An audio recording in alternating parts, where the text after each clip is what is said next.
देखें, ratio and proportion दोनों एक साथ कनेक्ट होती है एक दूसरे के साथ। रेशो हमने कल कवर करी थी, सबको समझ में आ गई थी ये टॉपिक रेशो वाली। क्या होती है रेशो, क्या होते हैं दो नंबरों का कैसे रेशो मालूम करें, और जो है उसको लोएस्ट फॉर्म में कैसे लेके आए। ये रेशो आपको समझ में आएगा तो उसके बाद ही आप जो है ना प्रोपोर्शन समझ समझ सकते हैं।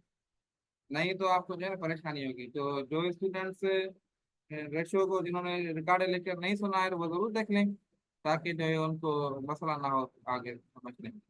और ये बहुत ही इंपॉर्टेंट टॉपिक है, इसके एप्लीकेशन भी हम कवर करेंगे रेशियो एंड प्रोपोर्शन के और रेशियो के। ठीक है, तो सबसे पहले रेशियो एंड प्रोपोर्शन होता क्या है ना।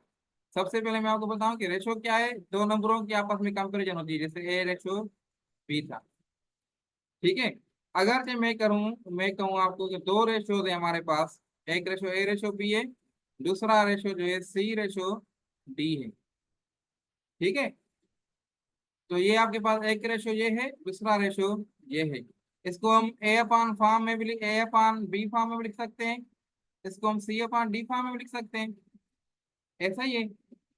तो ये रेशियोज जो है, दो रेशियोज है, आप अगर ते आपस में एक दूसरे के इक्वल हैं तो इसको हम रेशियो एंड प्रोपोर्शन कहते हैं। ठीक है, ये ए रेशियो बी है और ये सी रेशियो डी है। ये आपस में इक्वल है, तो ये A ratio B C ratio D हो गया। ए अपान बी सी अपान बी आपस में इक्वल है, तो ये हो गई। कैसे इक्वल है देखें, अगर मैं कहूँ 1/2 या 2/4, ये दोनों आपस में इक्वल है, रेशियो सेम है इनका।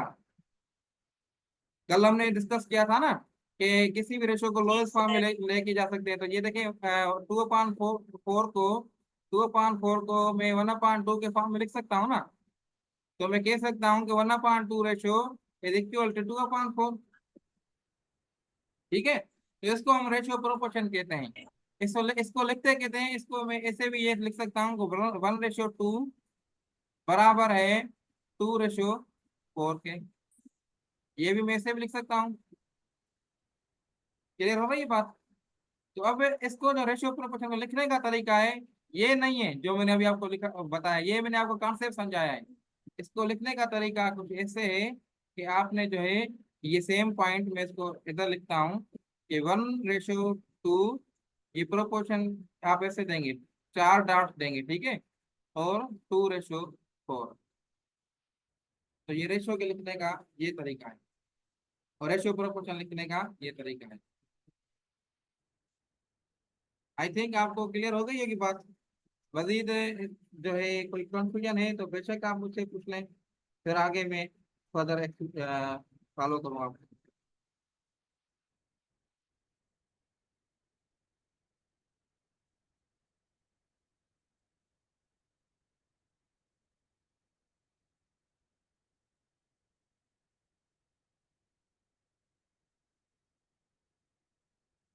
ठीक है, तो रेशियो एंड प्रोपोर्शन को लिखने का तरीका समझ में आ गया कैसे लिखते हैं। तो हम आगे इसको मजीद देखते हैं कि मैं इसको क्लियर कर दूं बोर्ड को अब।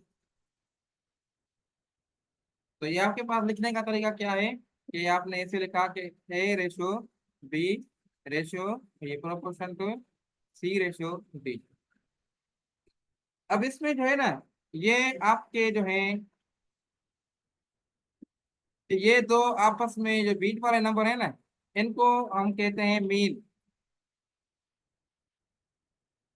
क्या कहेंगे, मीन कहेंगे, MEAN। और ये लास्ट वाले जिन्होंने माइक ऑन किए, प्लीज अपनी माइक वगैरह ऑफ कर दें। माइक और कैमरा ऑफ कर दें, कैमरा भी आपकी ऑन है तो कैमरा भी ऑफ कर दें। Very good, okay. तो देखिए आपने क्या, मैं बात कर रहा था कि ये बीच वाले जो बी रेशो सी है ना, ये बीच वाले, ये इनको हम मीन कहते हैं। मैंने मीन लिखा है इधर। ठीक है, ये दोबारा मैं लिख दूंगा, MEAN। और ये लास्ट वाले जो नंबर्स हैं, इनको हम क्या कहते हैं, एक्सट्रीम्स कहते हैं। ये बात आपने समझनी है लाजमी। जो पिछले स्लाइड में मैंने आपको एग्जांपल दी थी, क्या एग्जांपल थी, 1/2 प्रोपोर्शन टू 2/4, ऐसा ही था। तो इन केस में आप बताएं, तो इनका क्या है, मीन कौन से हैं। तो इन केस में मीन कौन से हैं, ये 2 जो है मीन है, और 1 और 4 क्या है, ये एक्सट्रीम्स है। ये क्लियर है बात। इसको अगर आप नोट डाउन करना चाहें तो बेशक नोट डाउन कर लें, या स्क्रीनशॉट लिया करें लेक्चर्स के जो भी हैं, ताकि आपका टाइम बचे और दोबारा इसको ना सुनना पड़े रिकॉर्डेड। जो रिकॉर्डिंग भी सुन रहे हैं स्टूडेंट्स, उनको भी मैं यही कह रहा हूँ कि आप लेक्चर के टाइम कोशिश क्या करें कि नोट डाउन क्या करें, क्योंकि रिकॉर्डिंग तो आपके साथ हर वक्त होती है ना। तो नोट डाउन क्या करें, या फिर जो स्क्रीन शॉट लेके फिर उसको बाद में नोट डाउन क्या करें। ये आपको बड़ी काम आएगी अगर नोट्स आप बना रहे हैं खुद से।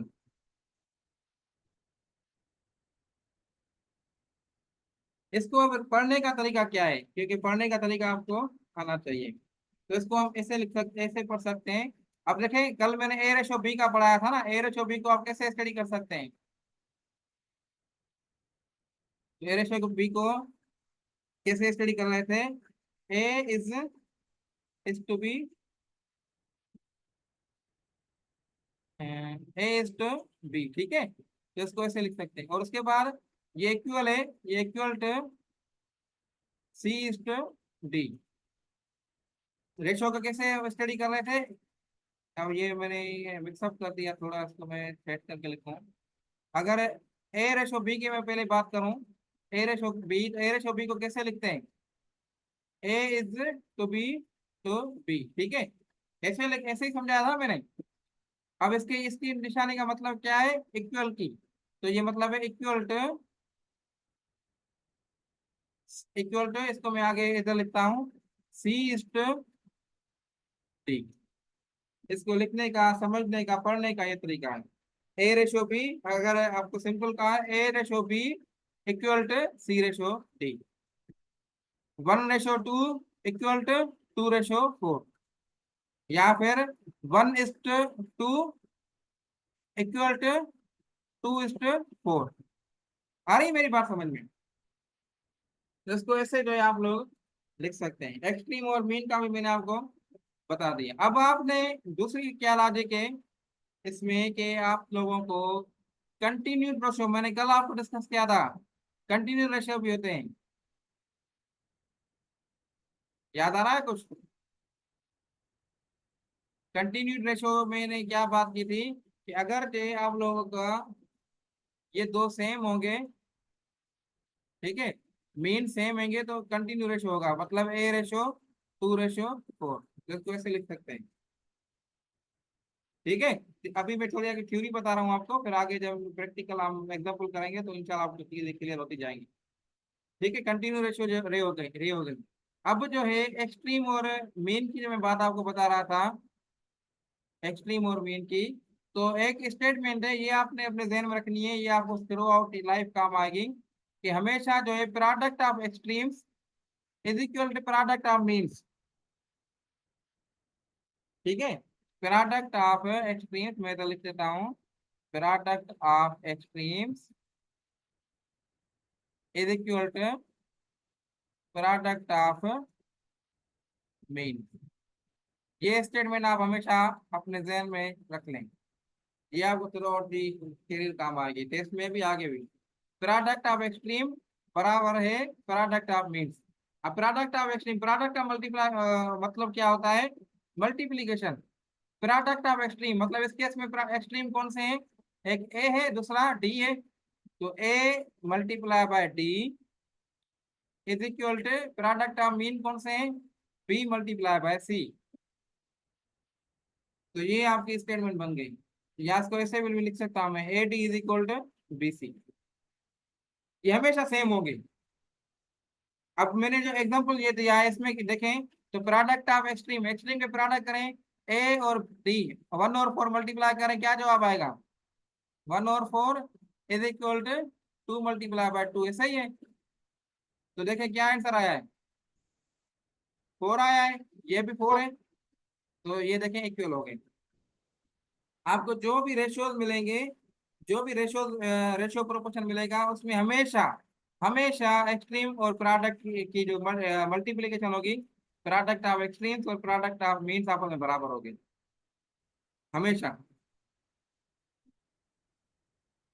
ठीक है, क्लियर हो गई बात। अब मैं दूसरा केस आपको दूं, कि अगर कि मैं आपको कहूं कि 2:3 इज इक्वल टू 4 रेशियो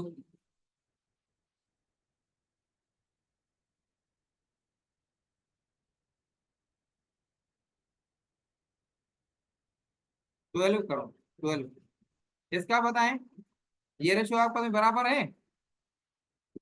अब देखें इसको प्रोडक्ट आप स्ट्रीम करें तो 2 इंटू 12 ये 24 हो जाएगा। एक है, इक्वल करें और एक मीन्स भी करें 4 इंटू, ये तो गलत हो गया। ये मैंने खुद बनाया था ना। अब दूसरा एग्जांपल मैं आपको दूं, 2:3 प्रोपोर्शन टू x/4, इसका बताएं। यहाँ x/12 करता हूं मैं। अब इसमें x की वैल्यू मालूम करें, कैसे मालूम करेंगे आप? तो आपने ये मल्टीप्लाई किया 2:12, ये 4 हो जाएगा, 24 हो जाएगा। इज इक्वल टू ये अपन मल्टीप्लाई किया तो 3x हो गया। तो x की वैल्यू क्या आ गई? 3 इधर मल्टीप्लाई कर रहा है, इस साइड जाएगा तो डिवाइड करेगा। तो 24 डिवाइडेड बाय 3, तो ये 1 टाइम 3, 8 टाइम 3, तो x की वैल्यू 8 आ गई। तो मेरी इधर जो मिस्टेक थी क्या थी, मैं इसको बताऊं कि इसमें इधर मैं अगर 8 लिख लूं। अब देखें, अब रेशियो बराबर होंगे। 3 इंटू 4 24। पहला मतलब पहले आपका प्रोपोर्शन मैंने गलत लिखा था। अब मैंने एक्स की वैल्यू देके मालूम कर ली, अब आपका प्रोपोर्शन करेक्ट हो गया। तो आपको ऐसे एग्जांपल ऐसे क्वेश्चन मिल सकते हैं कि इस रेशियो में एक्स की वैल्यू मालूम करेंगे। यहाँ देखें x/8, ठीक है, is equal to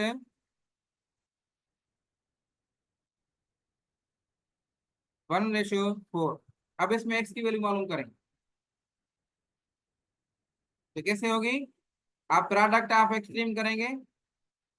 product extreme क्या है? x/4 माना 4x इज इक्वल टू ये 8, ऐसा ही है। अब आप क्या है, x की तरह मल्टीप्लाई कर रहा है, दिस साइड जाएगा और डिवाइड हो जाएगा। तो 8/4 इज इक्वल किसके बराबर है? 8/4, 1 और 2। तो x इज इक्वल टू 2 हो जाएगा। तो मतलब ये रेशियो जो प्रोपोर्शन है 2:8 इक्वल टू 1/4। आ रही है बेस्ट बात समझ में? तो आपको ऐसे आपको क्वेश्चन मिल सकते हैं कि इसमें x की वैल्यू मालूम करें। अभी तक कोई कंफ्यूजन है तो बेशक आप पूछें मुझसे, फिर मैं आगे मूव होता जाऊं। आसान चीजें हैं। मैंने आपको वो प्रैक्टिस के लिए भी कहा था कि आप प्रैक्टिस जो क्वेश्चन है वो करें। आई थिंक आप लोगों ने कर लिए होंगे। तो वो आप करेंगे तो आप जो है ना मेरे साथ समझते भी जाएंगे। काफी जो स्पेशल में मेडिकल वाले जो स्टूडेंट है ना, उनको मैं स्पेशल रिक्वेस्ट करूंगा कि आप अपने प्रिपरेशन को मजबूत करें। जो प्रैक्टिस के लिए मैं चीजें दे रहा हूँ वो जरूर करें। प्रैक्टिस नहीं करेंगे तो चीजें समझ में नहीं आएंगी आपको। अच्छा, अभी मैं आज किसी ने क्यूरी की थी कि बुक की जो है ना स्लाइड थोड़ी खोलें, तो बुक वाली स्लाइड हम चलते हैं। बुक देखेंगे, बुक में क्या चीजें होती हैं।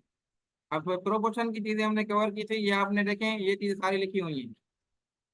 अब इसमें आइडेंटिफाई ये 2:3, ये एग्जाम्पल मैं आपको कराता हूँ। 2:3 और 10:15, इसमें मीन्स और एक्सट्रीम, ये एग्जाम्पल करा लिया है मैंने आपको।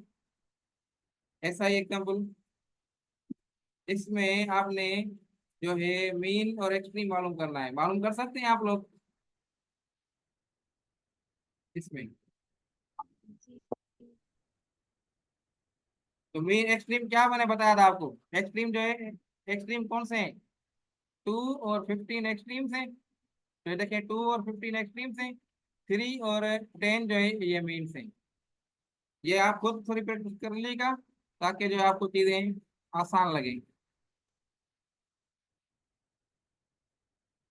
अच्छा, ये एग्जांपल देखिए जो सवेरे मैंने एग्जांपल किया था, उसमें एक रेशो लिखा था ना, 2:3 और ऐसे कुछ था, और जिसमें जो है नहीं आ रहा था आंसर। तो वो प्रोपोर्शन नहीं था। अभी ये चेक करना है, decide whether the following number are in proportion or not. तो प्रोपोर्शन होगा या नहीं होगा? अगर ये बराबर आ रहे हैं एक्सट्रीम और मीन से तो प्रोपोर्शन है। अगर बराबर नहीं आ रहे हैं तो प्रोपोर्शन नहीं है। ठीक है ना? अब देखें ये, इसकी मल्टीप्लिकेशन क्या है, इसकी 150 आई है। और इसकी 100 आई है, जो अभी मैंने आपको एग्जाम्पल करवाया था। इसकी देखें 5 × 20 क्या आ जाएगा, 5 × 20 100 हो गई ना, मतलब एक्सट्रीम जो है आपकी 100 हो गई। और 10 × 15 मीन्स आपकी क्या आ गई, 150 हो गई। तो इक्वल नहीं है, इक्वल नहीं होंगे तो they are not in proportion. अच्छा, ठीक है, चीजें कवर हो रही हैं, समझ में आ रही हैं। माइक ऑन ऑफ कर दें जिन्होंने काम का ऑन कर दिए। अगर कोई क्वेश्चन है तो बेशक पूछें।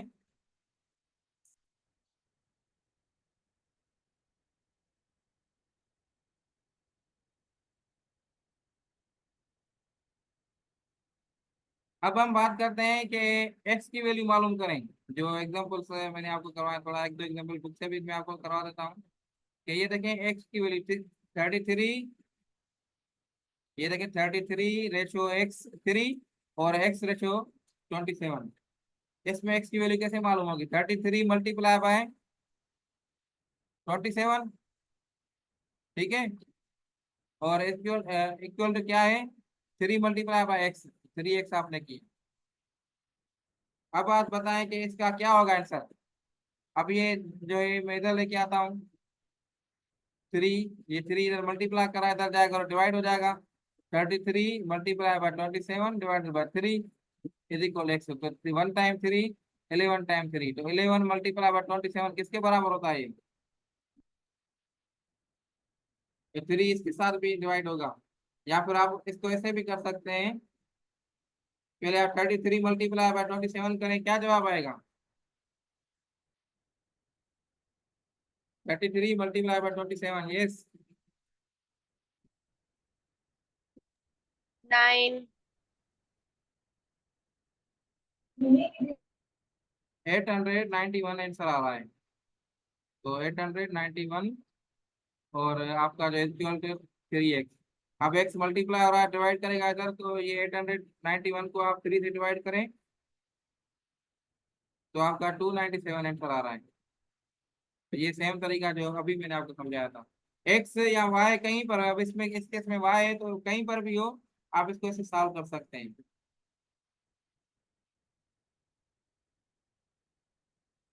समझ में आ रही है बातें। अब आ रहे हैं फाइंड द फोर्थ प्रोपोर्शन। मतलब फोर्थ प्रोपोर्शन क्या है, ये प्रोपोर्शन होते हैं ना, 4 प्रोपोर्शन है ना इसमें। ये जैसे A/B is equal to C/D। तो इसको जो है फर्स्ट प्रोपोर्शन कहा जाता है, और इसको सेकंड, इसको थर्ड, और इसको फोर्थ। ठीक है, समझ में आ रही बात। तो ये 1, 2, 3, 4 4 प्रोपोर्शन थे। अब इसमें क्वेश्चन है कि find the fourth proportion of 2, 5, 8। तो आपने फोर्थ कैसे है, 2/5 इज इक्वल टू 8/, चौथा मिला हुआ नहीं है तो एक्स करेंगे। तब आप एक्स मालूम कर सकते हैं अभी। तो 2 × बाय आप एक्स करेंगे 2x हो जाएगा, और 5 × 8 करेंगे तो 40 हो जाएगा। अब ये 2 मल्टीप्लाई करा है, दूसरी साइड जाएगा और डिवाइड करेगा, एक्स इज इक्वल 20 आंसर हो जाएगा। मतलब जो चौथा जो वैल्यू है एस का, वो क्या है, 20 है। तो एक्स की वैल्यू आप जो है 20 करेंगे, तो ये आपका रेशो प्रोपोर्शन क्या बनेगा, अगर इधर मैं लिखूं 2/5 प्रोपोर्शन टू 8/20। आ गई बात समझ में।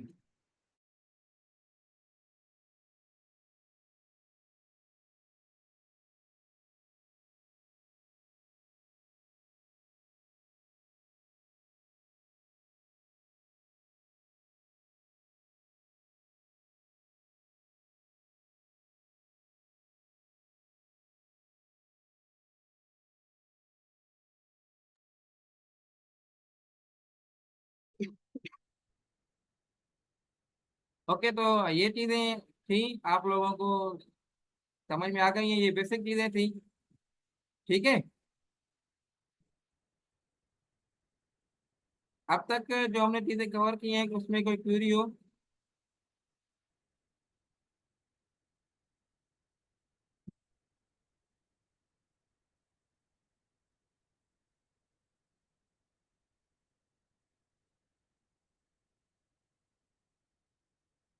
अच्छा, दूसरी चीजें इसमें जो होती हैं वो है डायरेक्ट और इनडायरेक्ट।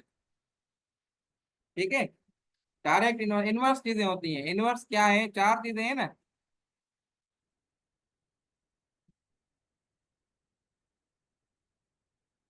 चार चीजें हैं ना, क्या चीजें हैं? ए रेशो बी, सी रेशो डी। अब इसमें ये चीजें एक दूसरे के साथ रिलेटेड है।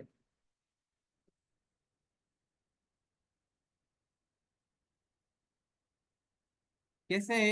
अगर ये दो है, ए और बी है, ठीक है, दो चीजें। एक चीज इंक्रीज हो रही है, ठीक है, इंक्रीज हो रही है, उसके साथ दूसरी चीज भी इंक्रीज होगी। डायरेक्ट रिलेशन होता है। कैसे, कहाँ होता है, आप लोगों ने कहाँ देखा है? अगर आप लोग अपने रूम में बैठे हैं, ठीक है, ये आपका रूम है, इसमें आपने अगर हीटर चला लिया, ठीक है, हीटर चला लिया, जितनी देर तक हीटर चलता रहेगा उतने टाइम तक, देर तक आपका जो रूम टेम्परेचर है वो बढ़ता जाएगा, इंक्रीज होता जाएगा। आ रही बात समझ में? अगर आप हीटर चला रहे हैं, जितनी देर तक आपका हीटर चलता रहता है, आपका जो टेम्परेचर है रूम का इंक्रीज हो रहा है।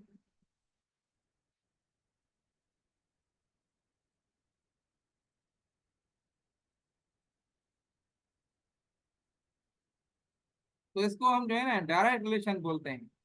दूसरा एग्जाम्पल, आप लोगों ने फिजिक्स में काफी चीजें पढ़ी होंगी।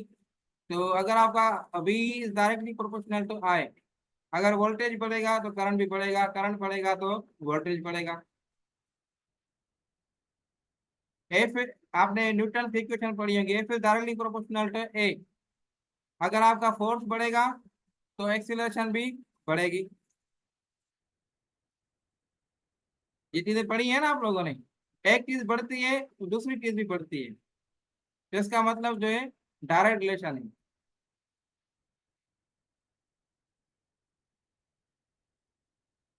आ रही बात समझ में मेरी? तो एक चीज बढ़ेगी तो दूसरी चीज भी बढ़ेगी। आप लोग काम कर रहे हैं कोई भी, ठीक है, काम क्या कर रहे हैं, सपोज करें आपने कोई भी पेजेस लिखने हैं, बुक लिखना है, तो बुक आप राइट कर रहे हैं। अगर के एक बंदा राइट कर रहा है तो वो दिन में 10 पेज लिख रहा है। अगर दो बंदे काम करेंगे तो दिन में कितने बंदे पेजेस लिखेंगे? आवाज आ रही है मेरी आप लोगों को?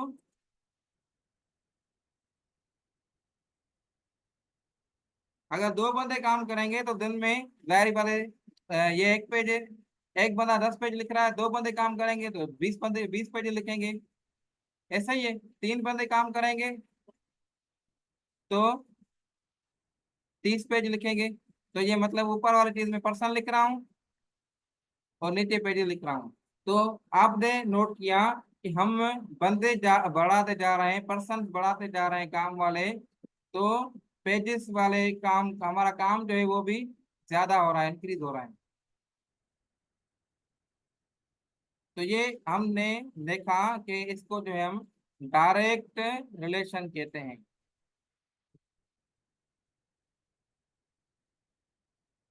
अच्छा, अगर मैं दूसरा काम दूसरा बताऊं कि आपको जो है 50 पेज लिखने हैं, ठीक है, 50 पेज अगर एक बंदा लिखेगा, अगर ये पर्सन और टाइम, अगर ये 50 पेज एक बंदा लिखेगा तो 5 दिन में कंप्लीट कंप्लीट करेगा, टाइम डेज में है, ठीक है, 5 दिनों में ये कंप्लीट करेगा 50 पेज। अगर ये सेम काम दो बंदे करेंगे तो 2.5 दिनों में करेंगे, 2.5 डेज में करेंगे। ऐसे ही है, अगर ये सेम काम 5 बंदे करेंगे तो ये सारे पेजेस एक दिन में लिखे जाएंगे। तो इसमें आपने देखा कि आपने पर्सन बढ़ाए, टाइम आपका कम लग रहा है वही काम करने में। तो ये आपका आपने देखा कि ये जो है इनवर्स रिलेशन है, इनवर्स रिलेशन है या इनडायरेक्ट रिलेशन है। अरे बात समझ में? अब ये आप लोगों को, मैं ये दो एग्जांपल पे फोकस करें। तो इसमें डायरेक्ट रिलेशन में क्या था, ये मैं इधर उसको अलग कर देता हूँ। कि डायरेक्ट रिलेशन में क्या था कि एक चीज बढ़ेगी तो दूसरी भी बढ़ेगी। पॉइंट नोट कर ले जाएं। एक चीज बढ़ेगी, एक चीज बढ़ेगी तो दूसरी खुद से खुद बढ़ती जाएगी। ये डायरेक्ट रिलेशन कहलाएगा। ठीक है, डायरेक्ट रिलेशन। और इनडायरेक्ट रिलेशन में क्या होगा, एक चीज बढ़ेगी तो दूसरी उसमें दूसरी कम होती जाएगी।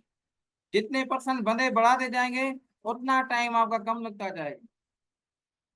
तो ये इनवर्सली प्रोपोर्शनल हो गया।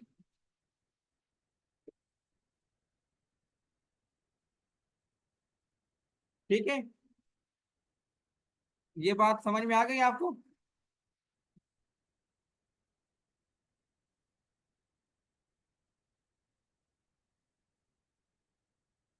अब इनके जो है एग्जाम्पल कैसे होंगे, एग्जाम्पल्स की तरफ हम आ जाते हैं कि इनके एग्जाम्पल्स हम कैसे कवर करेंगे।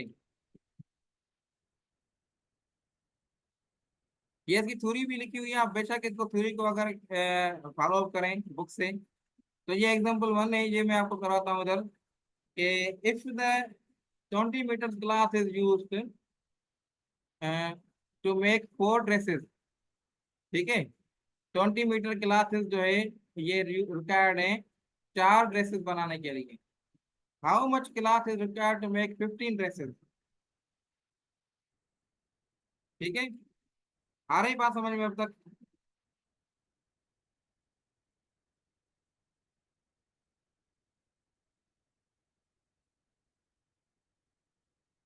इसको मैं अगर मैं हाईलाइट कर लूँ उधर क्वेश्चन तो,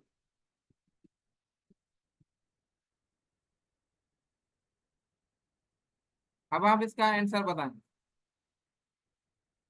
अब हमने इसमें देखा, नोट किया, अब मैं इसको स्टेप बाय स्टेप आपको कराऊँ तो वो बेहतर होगा।